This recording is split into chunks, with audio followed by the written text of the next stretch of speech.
My name is Shora Makaremi. I am an anthropologist and film director, and I am here to talk about the making of a militant archive that documents the Kurdish struggles in Iran in 1979 to 1990.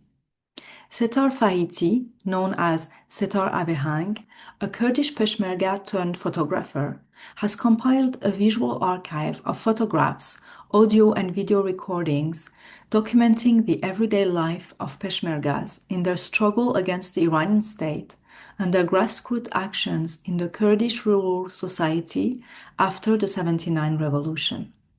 Settar is born in 1953 in the village of Ávیهنگ in Iranian Kurdistan, from which he borrowed his fighter name, Settar Ávیهنگ. Born in a large peasant family, he started working in the fields from early childhood. At the age of 14, he became a seasonal migrant worker on construction sites in Tehran.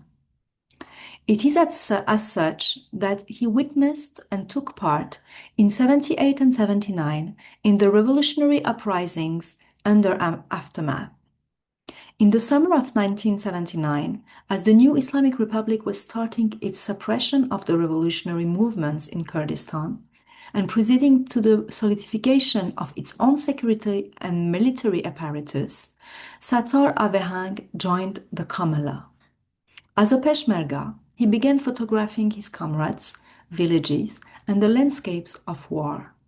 He also gathered photographs taken by others, filmed daily life, recorded cassettes of speeches and songs, and preserved oral messages sent on cassettes by his family. In a world that sought to erase Kurdish resistance and existence, such acts of recording became a means of insisting on presence.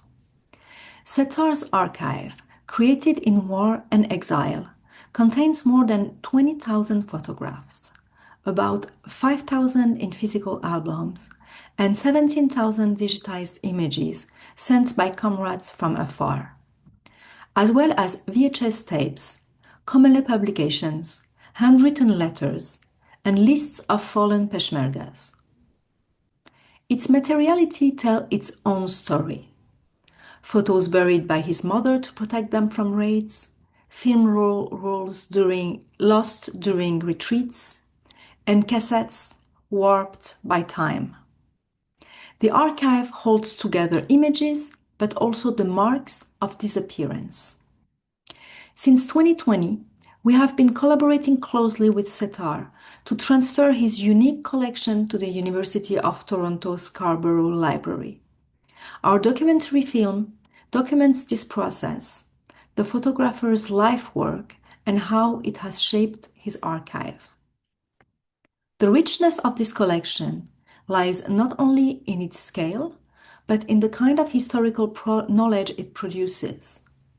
Whereas the dominant narratives of post-revolutionary Iran center on leaders, institutions, and military strategies, Settar's images document the everyday work of revolution, the shared labor, the study, and the care that sustained it.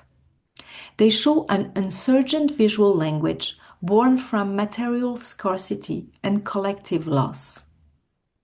In its aesthetic and ethical dimensions, Settar's archive exemplifies what might be called a politics of visual care.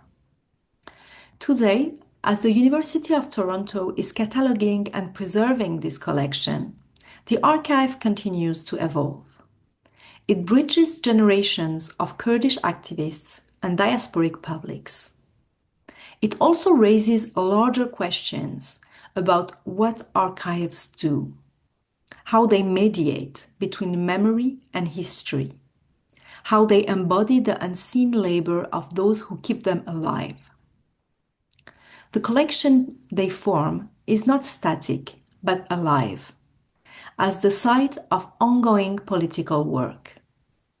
It invites us to think of archiving not as the storage of the past, but as a form of struggle in the present, a way to keep open the unfinished temporality of revolution. Thank you for your attention.